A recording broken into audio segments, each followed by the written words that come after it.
그 사람, 그 아이 아버지일 수도 있어요. 뭐라고? 내가 지금 미쳤구나. 이 집안에 그런 더러운 말을 입에 담고도 살 수 있을 줄 알아? 죄라면 왜 저 혼자 죄인이어야 하죠? 왜 이 집안에선 사랑도 감정도 다 죄가 돼야 하냐고요? 그래? 죄지.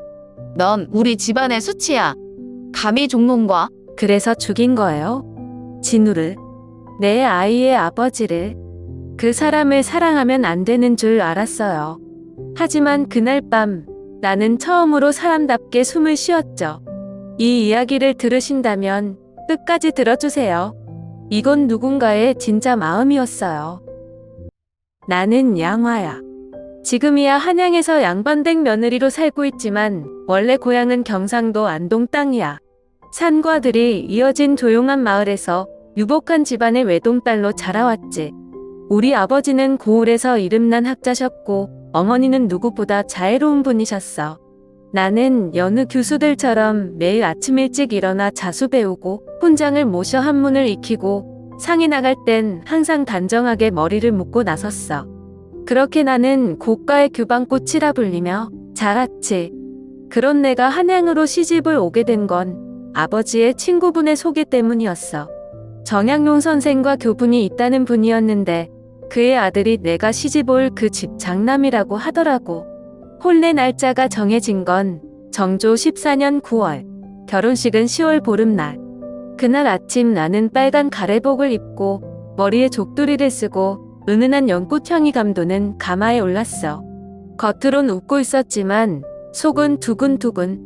아니, 그냥 무서웠어. 단 한 번도 그 사람 얼굴을 본 적이 없었으니까. 그렇게 도착한 곳은 한양 북촌의 크고도 묘하게 조용한 대갓집이었어.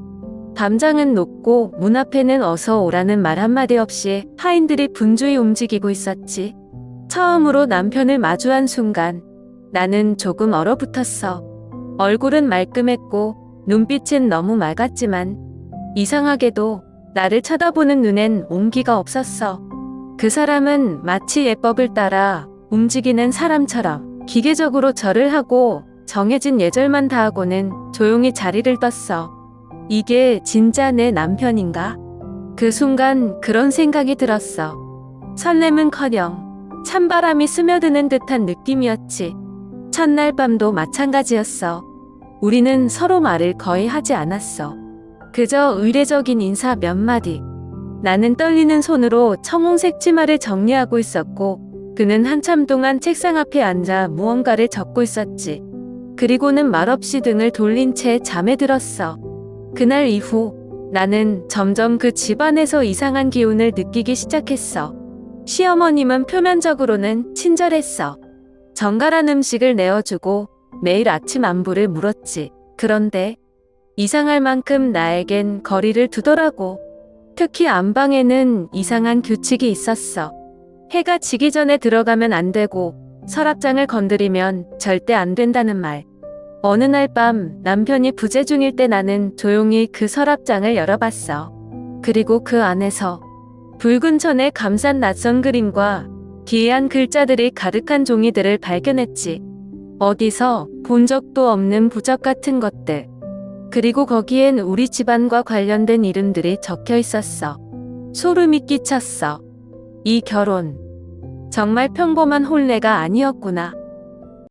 혼례가 끝나고 신방을 치룬 그 다음 날부터 내 삶은 완전히 달라졌어. 아니, 달라졌다기보다 내가 알던 세상이 사라진 기분이었어. 그때가 정조 14년 10월 16일. 가을 햇살이 따스하게 내려앉던 한양 북촌의 어느 대갓집이었지. 새벽닭 울음소리와 함께 눈을 뜨면 며느리로서의 하루가 시작됐고 나의 이름은 점점 양화가 아닌 그냥 도련님의 안사람이 되어버렸어. 가장 먼저 느낀 건 민성네 남편 그 사람에 대한 실망감이었어. 처음부터 기대를 걸었던 건 아니지만 혼례 전 들었던 이야기들은 거의 다 과장이었더라고. 성균관 유생 중에서도 손에 꼽히는 인재라든지 이번 과거시험은 틀림없이 급제할 인물이라는 말들. 그런데 그 실체는 시험을 몇 번이나 낙방하고 가족들한테도 애물단지 취급받는 그런 사람이었어. 매일 서재에 틀어박혀 책만 보는 건 그저 도피에 가까웠어. 나를 신경 써주는 일은 단 하루도 없었고, 그래서 하루는 참다 못해 조용히 문을 열고 들어가 말했어. 서방님, 오늘은 잠깐 바깥 바람이라도 쐬러 같이 나가보는 게 어떠세요? 그 사람은 책장을 넘기던 손을 멈추더니 나를 쳐다보지도 않고 말했지. 지금 이 시기에 나가서 사람들한테 나 비추는 게 무슨 소용입니까? 나는 이번 시험에 집중해야 합니다. 시험은 지난번에도 준비하신다더니 이번이 벌써 몇 번째인지도 모르겠네요. 그동안 단 한 번이라도 저랑 제대로 이야기를 나눠보신 적 있으세요? 그제야 날 바라보더라고. 근데 그 눈빛은 미안함도 애틋함도 아니었어. 그냥 피곤하다는 눈빛이었어. 양화 씨, 내 사정은 당신이 모릅니다. 이 한마디로 끝이었어. 그 방의 공기마저 얼어붙었고 나는 그날 밤 혼자 마루 끝에 앉아 초가 꺼지는 걸 바라봤지. 그 사람의 그림자도 내 곁엔 없었고, 시댁은 겉보기엔 엄격한 육아의 집안이었지만 안에서는 날 향한 기대와 압박이 어마어마했어. 첫째 며느리니까 당연히 집안의 맥을 잇는 아이를 낳아야 한다며 아침 저녁으로 몸조리 음식을 챙겨주고 침방에서는 날 위해 특수한 약재까지 내려줬지. 근데 문제는 정작 그 사람은 날 단 한 번도 건드린 적이 없었다는 거야. 나는 혼자서 그 모든 시선을 감당해야 했어. 하루에도 수십 번 시어머니의 눈빛을 피하고 부엌댁들의 수군거림을 들으며 상냥한 척 웃어야 했지. 그러던 어느 날 시어머니가 부르셨는데 그날은 유난히 말씀이 날카로우셨어. 양화야, 혹시 어디 몸이 안 좋은 건 아니니? 결혼한 지 벌써 한 달이 지났는데 아무 소식이 없으니 그렇다. 아닙니다. 건강엔 이상 없어요. 그럼 혹시 도련님과의 사이에 무슨 문제가 있니? 아닙니다. 어머님. 사실은 아니었지만 차마 입을 뗄 수 없었어.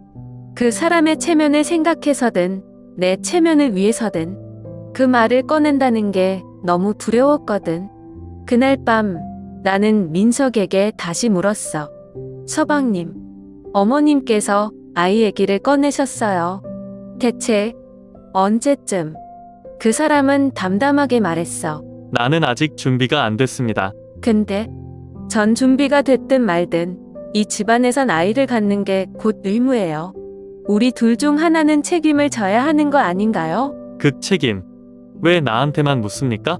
그 말이 너무나도 뻔뻔하게 들려서 난 더 이상 말도 못했어. 그날 이후 우리는 사실상 남처럼 살아갔어. 말도 눈빛도 거의 없었고 나는 시댁의 규율 속에서 하루하루 내 존재를 지워가는 느낌이었지. 하녀들과도 말 섞는 게 조심스러웠어. 하지만 그중 한 명, 내 또래인 초희라는 아이가 나와 유난히 말을 자주 섞었는데 그 아이는 내게 이렇게 말했어. 사모님, 여기선 마음 주면 안 돼요. 누구도 진심으론 사모님 편이 아닐 거예요. 처음엔 무슨 말인지 몰랐지만 시간이 지나면서 그 말이 점점 이해되기 시작했어. 이 집안엔 누군가가 숨기고 있는 진짜 이야기가 있는 것 같았거든. 단순히 과거 낙방이나 부부 사이의 거리감이 아니라 뭔가 더 깊고 어두운 이야기. 그리고 그 중심에 민석이 있었다는 걸. 나는 그때는 아직 몰랐어. 그날 밤도 마루 끝에 혼자 앉아 있었어. 등 뒤로 불어오는 찬바람, 아무도 없는 대청, 그리고 마음속에 쌓여가는 답답함.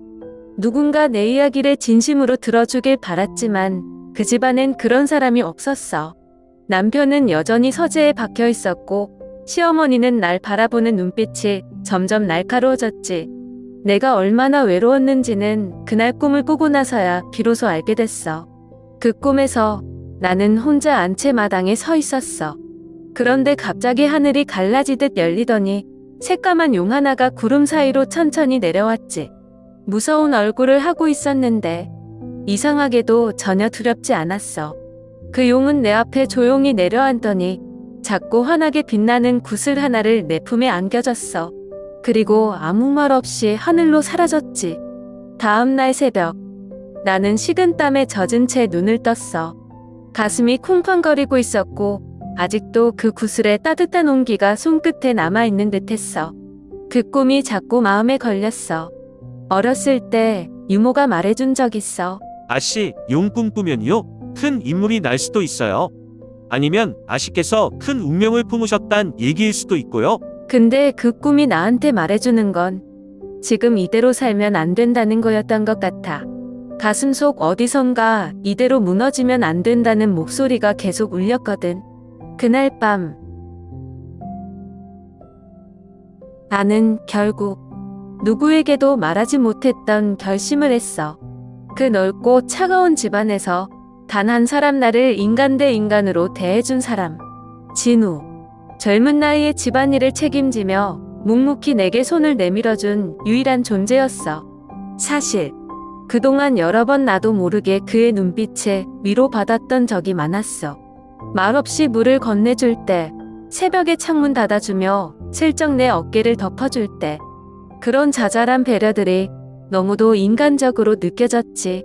그게 처음엔 고마움이었는데 어느샌가 마음이 흔들리고 있었던 거야. 그날 밤 나는 조용히 발소리를 죽이고 별채 쪽으로 향했어.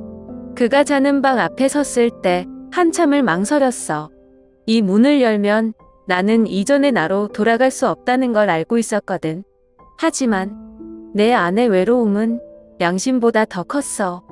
문을 두드렸어. 작은 소리였지만 금방 열리더라. 진우는 깜짝 놀란 표정으로 날 봤어. 사모님, 무슨 일이십니까? 이 시간에. 그냥 잠이 안 와서요. 잠깐만 같이 있어 주실 수 있을까요? 그는 아무 말도 하지 않고 조용히 고개를 끄덕였어. 방 안은 따뜻했고 초 하나가 은은히 불을 밝히고 있었지. 나는 그 불빛 아래에서 처음으로 속 얘기를 했어. 지금껏 누구에게도 하지 못했던 이야기들을. 내가 얼마나 외로운지, 얼마나 이 집안이 숨막히는지, 그리고 얼마나 인간다운 손길이 그리웠는지를. 진우는 아무 말 없이 내 이야기를 다 들어줬어.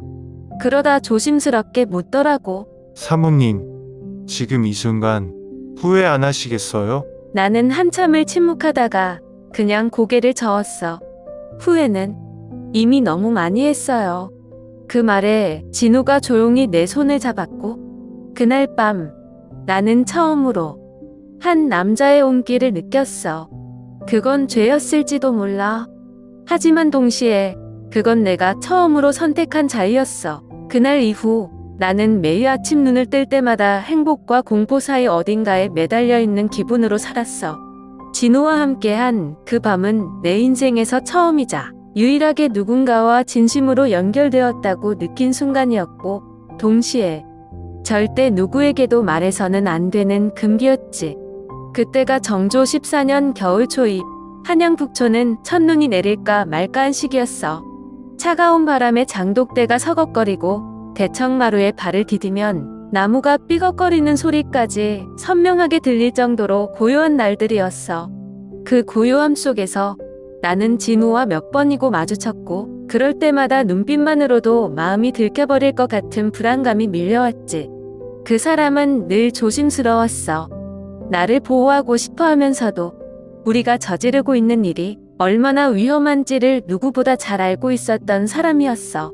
하지만 나보다 더 먼저 멈추자는 말은 절대 하지 않았어. 어느 날 나는 그에게 물었어. 진우 씨, 우리 이러다 누가 알게 되면 어쩌죠? 그는 한참을 말없이 있다가 이렇게 대답했어. 사모님, 아니, 양화씨, 난 괜찮아요. 내가 다 안고 갈게요. 그런 말 함부로 하지 말아요. 당신이 다 안고 가면 난 어떻게 해요? 그럼 우리가 멈출까요? 지금이라도 그만둘까요? 그 말에 나는 아무 말도 못하고 고개만 돌렸어. 우리가 멈춰야 한다는 걸 머리는 알고 있었지만 마음이 안 놔줬어. 그런데 그날 이후 며칠 지나지 않아 몸에 이상한 기운이 찾아왔어. 밥을 보면 속이 메스껍고 향냄새에 울렁거리고 무엇보다 아랫배에 묘한 통증이 잦았어.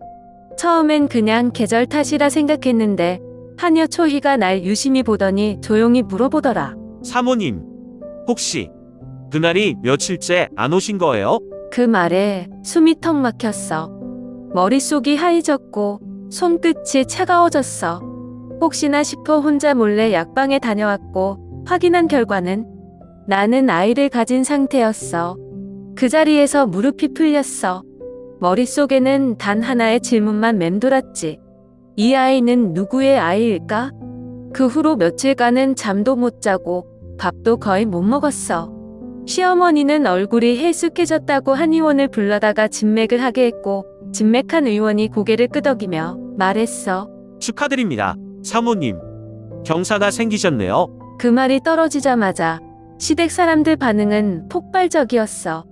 시어머니는 연신 눈물을 훔치며 드디어 우리 집에도 햇살이 드는구나라며 고개를 숙이셨고 시아버지도 오랜만에 환하게 웃었지. 하지만 나는 속으로 울고 있었어. 이건 경사가 아니라 파국의 시작일지도 모르니까. 그날 밤 진우를 몰래 불렀어. 그 사람도 내 얼굴을 보자마자 뭔가 감지했는지 아무 말도 안 하더라. 진우 씨, 나 아이가 생겼어요. 그는 말없이 날 바라보다가 숨을 깊게 들이쉬더니 물었어. 응. 오늘 의원이 와서 진맥까지 했어. 그럼 그 아이가 몰라. 나도 몰라. 그게 더 무서워. 진우는 한참을 입술을 꾹 다물고 있다가 이렇게 말했어. 도련님한테는 말하지 마요. 아니, 절대 말하지 말아요. 이건 내가 끝까지 책임질게요. 진우 씨, 그렇게 쉽게 말하지 마요. 이건 우리 둘 다 죽을 수도 있는 일이에요. 죽더라도 나는 후회 안 해요. 그날 밤도, 지금도, 이 아이도 다 후회 안 해요. 그 말에 나는 무너질 뻔했어. 행복했어. 그리고 동시에 세상이 끝나는 소리가 들리는 것 같았어. 이 아이가 누구의 아이인지 사실 어쩌면 알고 있었는지도 몰라. 몸이 아는 감각이란 게 있으니까.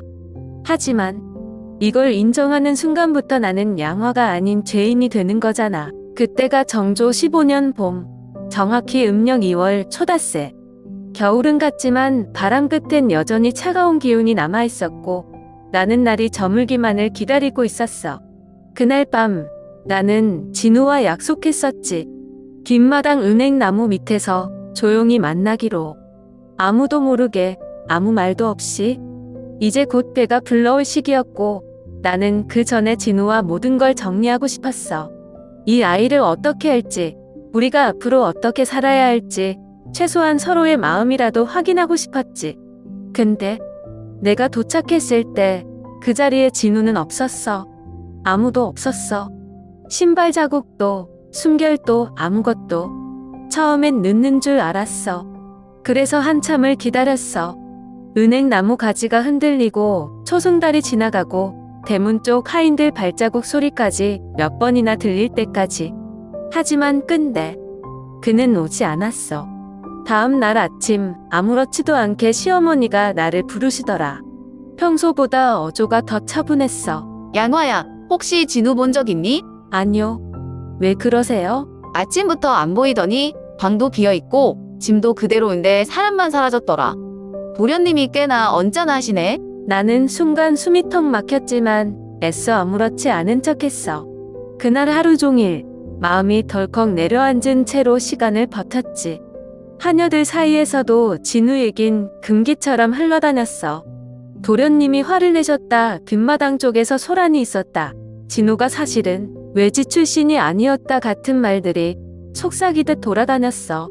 그리고 그로부터 사흘 후 초희가 얼굴이 새하얘진 채로 내 방으로 뛰어들어왔어. 사모님, 진우 오라버니 강가에서 시신이. 그 말 듣는 순간 나는 그대로 무너졌어.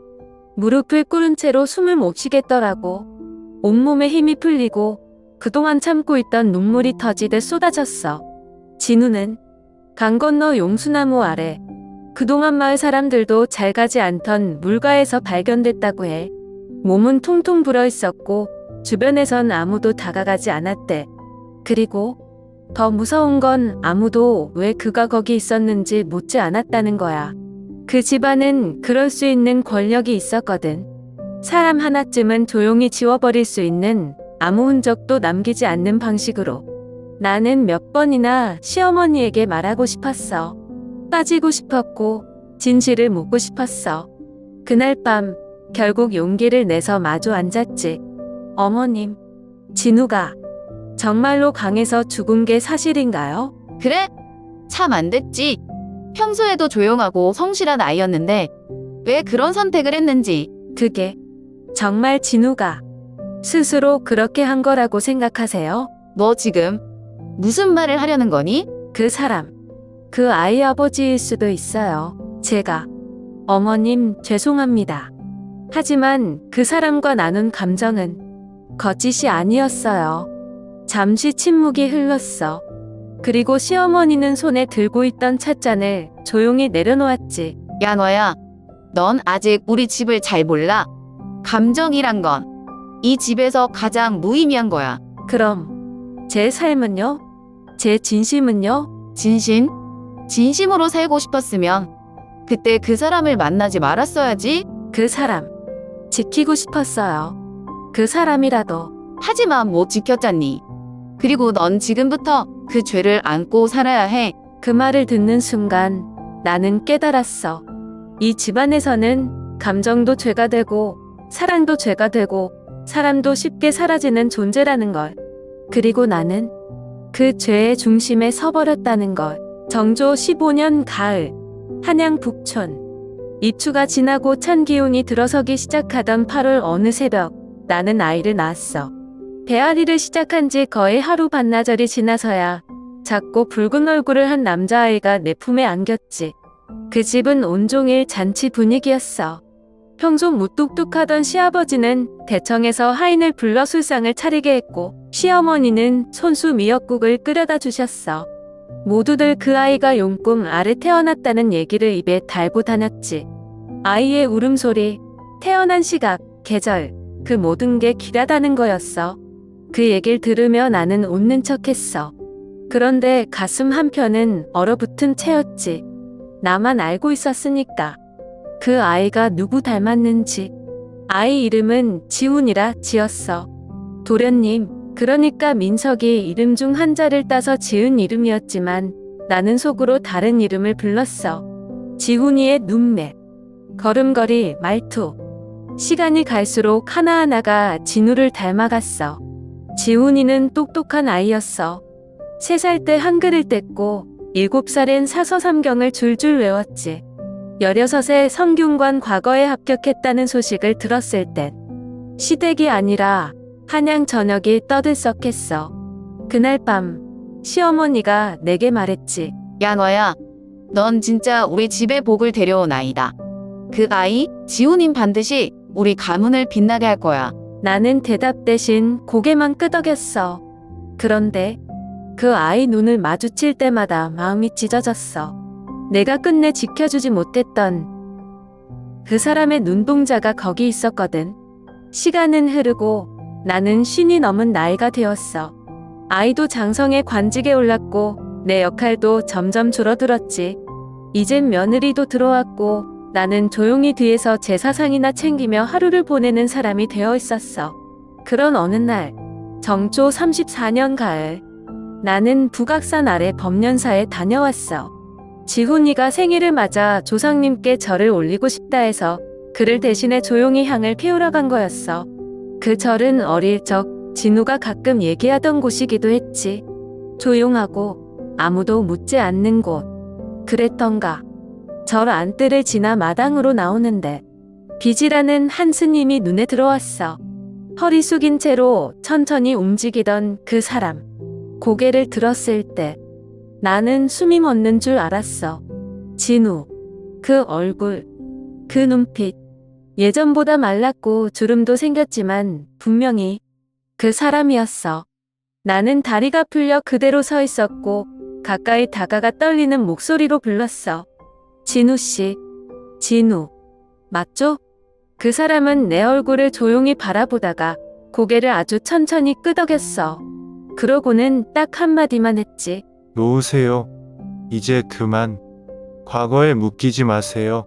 나 아직도 그날 밤 이후 하루도 잊은 적 없어요. 저는 그날로 끝났습니다.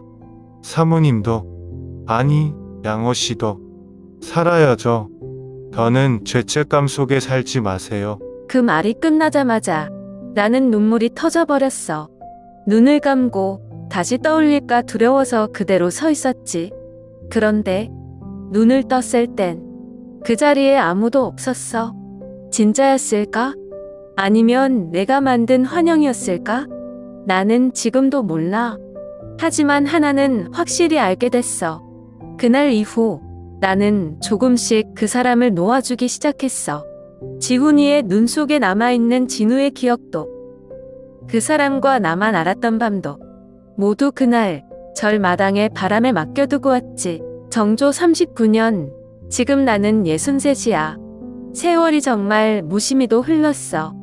지금 내 옆엔 아무도 없고 오래전부터 나는 뒷째 작은 방에 머물고 있어. 이젠 며느리가 집안 살림을 도맡고 손주 녀석들 제잘거리는 소리가 집 안가득 울리지만 이상하게 마음은 점점 더 고요해져만 가. 지훈이는 이제 정삼품 관직에 올랐어. 백성들 사이에서도 이름이 자자하고 도정에서도 맑고 고든 인물이라며 칭송받지. 그럴 때마다 사람들은 내게 말해. 사모님, 정말 자식 잘 두셨습니다. 지훈, 낭자만큼 바른 청년이 드문 법이지요. 나는 그때마다 웃지. 그럼요. 저희 집에 큰 기둥이지요. 하지만 그 말이 목구멍을 넘어갈 때마다 속으로는 망설여.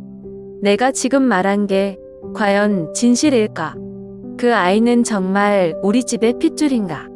아니면 내가 숨기고 있는 그 밤의 흔적인가? 사실 가끔 지훈이 눈빛을 볼 때마다 가슴이 철렁 내려앉아. 그 눈빛 속에 있는 낯선 그림자. 그건 아무리 감추려 해도 잊히지 않는 진우의 눈이야. 몇 해 전엔 이런 일도 있었어. 어느 봄날 지훈이가 술김에 나한테 불쑥 묻더라. 어머니, 제가 어릴 적부터 좀 다르다는 얘기 들은 적 있으세요? 무슨 소리를 하는 거냐? 가끔 저를 보면 아버지가 예전보다 더 조용해지시거든요. 그리고 작은 아버지께선 늘 저를 볼 때마다 꼭 물어보세요. 지훈이는 정말 형님 아들이 맞는 거지? 라고. 나는 그 말에 등을 돌린 채로 답했어. 내가 그런 말 들을 필요 없다. 괜한 말에 흔들릴 아이가 아니야. 근데 어머니는 왜 그렇게 당황하세요? 혹시 무언가 숨기고 계신 건 아니죠? 그 순간 나는 너무 놀라서 목소리가 커졌어. 지훈아, 그런 소리는 다시는 하지 마라. 다시는. 어머니가 그런 눈으로 말씀하시면 더 무서워요. 그날 밤 나는 혼자 밤새 울었어. 지훈이는 아무것도 몰라야 해. 이 아이가 진우의 피를 물려받았든 민석의 아들이든 이 집에서, 이 세상에서 자기 자리를 당당히 지키고 있으면 그걸로 된 거야. 하지만 가끔은 생각해. 혹시 나 없이 남겨졌을 때 무언가를 눈치채고 나를 원망하게 되면 어쩌지? 사람들 앞에서 효자 소리 듣던 아이가 알고 보니 어머니가 평생 자신에게 거짓을 안고 살았다는 사실을 알게 된다면 그날 이후 지훈이는 더는 묻지 않았어. 아마도 어렴풋이 짐작하고 있는 게 아닐까 싶어. 하지만 끝까지 묻지 않는 걸 보면 나를 이해해 주고 있는 걸까? 아니면 외면하고 있는 걸까? 나도 몰라. 그저 언젠가 이 아이가 나를 용서해 줄 수 있기를 바랄 뿐이야. 정말 그날이 온다면 나는 이 이야기를 처음부터 끝까지, 진우와 나, 그 아이가 세상에 태어난 밤까지 모든 걸 써내려가 보낼 거야. 그게 내가 지훈이에게 남길 유일한 진심이니까.